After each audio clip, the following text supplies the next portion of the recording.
Why can't anyone see the pattern? My parents have always said I'm gifted. That I should ignore what other people say.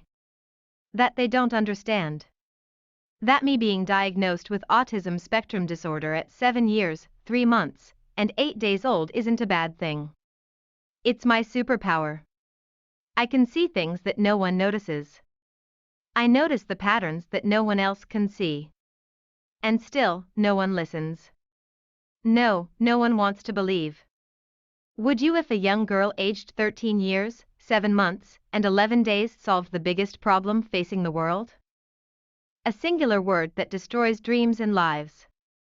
Cancer. Beep. That's unusual. Normally my dad's alarm rings 3 times before he turns it off. Today cannot be a good day. My routine is ruined. I need a routine. Every day it has to be the same. It just has to be. My dad's alarm beeps 3 times at exactly 5 a.m. It always takes him 23 minutes to get dressed. He then walks down the 13 steps to my bedroom and wakes me up at 5:27 a.m. I then get dressed for school in exactly the same way every day. Take off my pajama shorts. Right leg. Left leg. Put on underwear. Left leg. Right leg. Slip on a dark gray pleated skirt. Left leg. Right leg. Did you know that there are 11 pleats on my school skirt? I like the number 11, it's a prime number. I like prime numbers because they don't quite fit in with the other numbers as they are only divisible by 1 in themselves. And that makes them special. I'm like a prime number. What makes me different also makes me special. Put on black knee-high socks. Left foot. Right foot. I take off my pajama t-shirt. Right arm. Left arm. It used to belong to my mum. The pajama t-shirt. But she's been gone for 2 years and 10 days. I don't fully understand emotions, but I do know that I miss her. That I feel empty without her. She used to count things with me so that I wouldn't feel so different. Now I don't have anyone to count things with. I put on my bra. Left arm. Right arm. First set of hooks. I put on my white school shirt. Left arm. Right arm. Button up the 13 buttons. I put on the royal blue blazer. Left arm.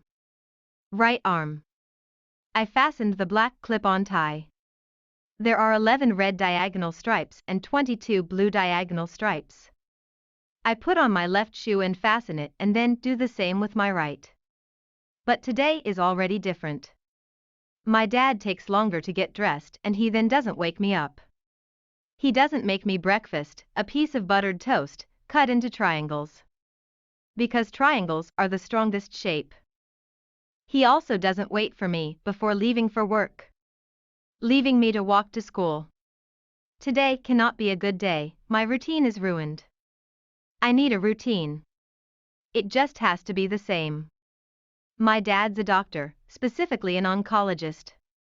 That's a doctor that specializes in cancer. But he's not the same since my mum died. He's more tired. He works longer hours. He gets angrier quicker. He isn't as happy. He can't give his patients hope. How can you when you have lost your own? School. Thankfully, cannot be a bad day.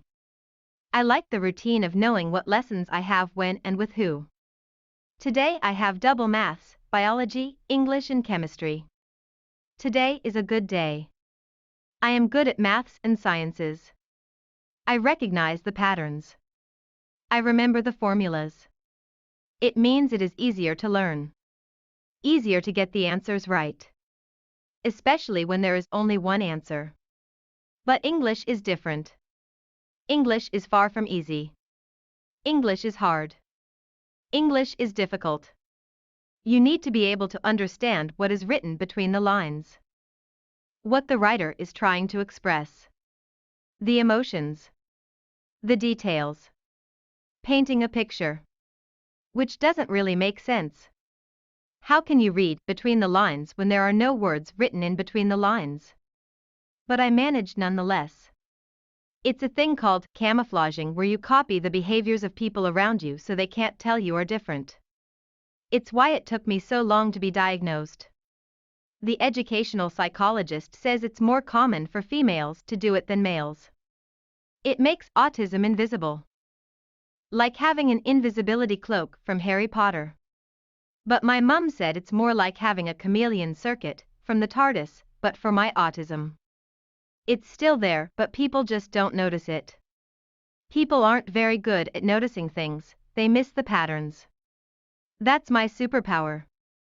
Seeing things that others do not. Noticing the patterns that others cannot. After school, I walk the short distance to the hospital where my dad works. I sit on the third blue seat on the left of the receptionist desk. I like sitting there. I always sit there. It's right next to the radiator, which I like because I always get cold. But it's close enough to the open window that I can still breathe in the fresh air, instead of the clinical smell that lingers in hospitals. I used to find it comforting, the smell. It reminded me that I was somewhere clean and that there were no germs. But after my mum, it grew. Tại sao không ai có thể nhìn thấy mô hình? Cha mẹ tôi luôn nói rằng tôi có năng khiếu, đó là tôi nên bỏ qua những gì người khác nói. Điều đó họ không hiểu, việc tôi được chẩn đoán mắc chứng rối loạn phổ tự kỷ khi 7 tuổi, 3 tháng và 8 ngày tuổi không phải là một điều tồi tệ, đó là siêu năng lực của tôi có thể nhìn thấy những thứ mà không ai để ý, tôi nhận thấy những mô hình mà không ai khác có thể nhìn thấy. Và vẫn không ai lắng nghe, không ai muốn tin. Bạn có muốn một cô gái trẻ 13 tuổi, 7 tháng và 11 ngày giải quyết được vấn đề lớn nhất mà thế giới phải đối mặt không? Một từ số ít phá hủy ước mơ và cuộc sống, sự xấu xa, tiếng kêu biết, điều đó thật bất thường. Thông thường báo thức của bố tôi đổ chuông 3 lần trước khi ông tắt. Hôm nay không thể là một ngày tốt. Thói quen của tôi bị hủy hoại. Tôi cần một thói quen. Mỗi ngày nó phải giống nhau.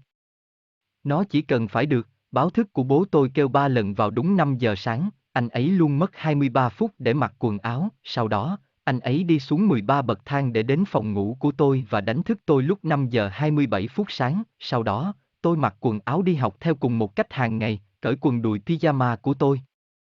Chân phải. Chân trái, mặc quần lót vào. Chân trái. Chân phải, mặc một chiếc váy xếp ly màu xám đậm. Chân trái. Chân phải, bạn có biết rằng có 11 nếp gấp trên váy đi học của tôi không? Tôi thích số 11, nó là một số nguyên tố. Tôi thích các số nguyên tố vì chúng không hoàn toàn phù hợp với các số khác vì chúng chỉ chia hết cho một và chính chúng. Và điều đó khiến chúng trở nên đặc biệt. Tôi giống như một số nguyên tố. Điều gì khiến tôi khác biệt cũng khiến tôi trở nên đặc biệt, màn tất đen đến đầu gối. Bàn chân trái. Chân phải, tôi cởi áo phông pyjama của mình. Tay phải. Cánh tay trái, nó từng thuộc về mẹ tôi. Áo phông pyjama. Nhưng cô ấy đã mất được tháng 2 năm 10 ngày. Tôi không hiểu hết cảm xúc, nhưng tôi biết rằng tôi nhớ cô ấy. Rằng tôi cảm thấy trống rỗng khi không có cô ấy. Cô ấy thường đến mọi thứ với tôi để tôi không cảm thấy quá khác biệt. Bây giờ tôi không có ai để đến mọi thứ, tôi mặc áo ngực vào. Cánh tay trái. Tay phải. Bộ móc đầu tiên, tôi khoác lên mình chiếc áo sơ mi trắng đi học. Cánh tay trái. Tay phải. Nút lên 13 nút, tôi khoác lên mình chiếc áo khoác dạ màu xanh hoàng gia. Cánh tay trái. Tay phải, tôi buộc chặt chiếc cà vạt màu đen. Có 11 sọc chéo màu đỏ và 22 sọc chéo màu xanh, tôi mang giày bên trái vào và buộc chặt nó và sau đó làm tương tự với bên phải của tôi, nhưng ngày nay đã khác, bố tôi mất nhiều thời gian hơn để mặc quần áo và sau đó ông ấy không đánh thức tôi. Anh ấy không làm cho tôi bữa sáng, một miếng bánh mì nướng bơ, cắt thành hình tam giác. Bởi vì hình tam giác là hình dạng mạnh nhất. Anh ấy cũng không đợi tôi trước khi đi làm. Để tôi đi bộ đến trường, hôm nay không thể là một ngày tốt, thói quen của tôi bị hủy hoại, tôi cần một thói quen, nó chỉ phải giống nhau, bố tôi là bác sĩ, cụ thể là bác sĩ ung bướu. Đó là một bác sĩ chuyên về ung thư. Nhưng anh ấy không giống như vậy kể từ khi mẹ tôi qua đời. Anh ấy mệt hơn. Anh ấy làm việc nhiều giờ hơn. Anh ta càng tức giận càng nhanh. Anh ấy không hạnh phúc bằng. Anh ấy không thể cho bệnh nhân của mình hy vọng. Làm thế nào bạn có thể khi bạn đã đánh mất của riêng bạn, rất may, trường học không thể là một ngày tồi tệ. Tôi thích thói quen biết mình có những bài học gì khi nào và với ai, hôm nay em có các môn toán, sinh, Anh, hóa kép, hôm nay là một ngày tốt lành, tôi giỏi toán và khoa học. Tôi nhận ra các mô hình. Tôi nhớ các công thức. Nó có nghĩa là nó dễ học hơn. Dễ dàng hơn để có được câu trả lời đúng. Đặc biệt là khi chỉ có một câu trả lời, nhưng tiếng Anh thì khác. Tiếng Anh còn lâu mới dễ dàng. Tiếng Anh khó. Tiếng Anh là khó khăn. Bạn cần có thể hiểu những gì được viết giữa các dòng. Người viết đang muốn thể hiện điều gì? Những cảm xúc. Các chi tiết. Vẽ một bức tranh. Điều này không thực sự có ý nghĩa. Làm thế nào bạn có thể đọc giữa các dòng khi không có từ nào được viết giữa các dòng? Nhưng dù sao thì tôi vẫn quản lý được, đó là một thứ được gọi là ngụy trang, nơi bạn sao chép hành vi của những người xung quanh bạn để họ không thể biết bạn là người khác. Đó là lý do tại sao tôi mất rất nhiều thời gian để được chẩn đoán. Nhà tâm lý học giáo dục cho biết nữ giới làm việc đó phổ biến hơn nam giới. Nó làm cho chứng tự kỷ trở nên vô hình. Giống như có một chiếc áo tàng hình từ Harry Potter.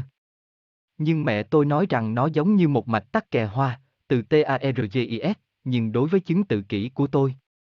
Nó vẫn ở đó nhưng mọi người không nhận thấy nó, mọi người không giỏi để ý mọi thứ, họ bỏ lỡ các mô hình. Đó là siêu năng lực của tôi, nhìn thấy những điều mà người khác không, nhận thấy những mẫu mà những người khác không thể. Sau khi tan học, tôi đi bộ một đoạn ngắn đến bệnh viện nơi bố tôi làm việc. Tôi ngồi trên chiếc ghế thứ ba màu xanh lam bên trái bàn lễ tân. Tôi thích ngồi ở đó. Tôi luôn ngồi đó. Nó nằm ngay bên cạnh bộ tản nhiệt mà tôi thích vì tôi luôn bị lạnh. Nhưng nó đủ gần với cửa sổ đang mở để tôi vẫn có thể hít thở bầu không khí trong lành, thay vì mùi lâm sàn thường trực trong bệnh viện. Tôi đã từng thấy nó an ủi, mùi. Nó nhắc nhở tôi rằng tôi đang ở một nơi nào đó sạch sẽ và không có vi trùng. Nhưng sau mẹ tôi, nó tháng 6.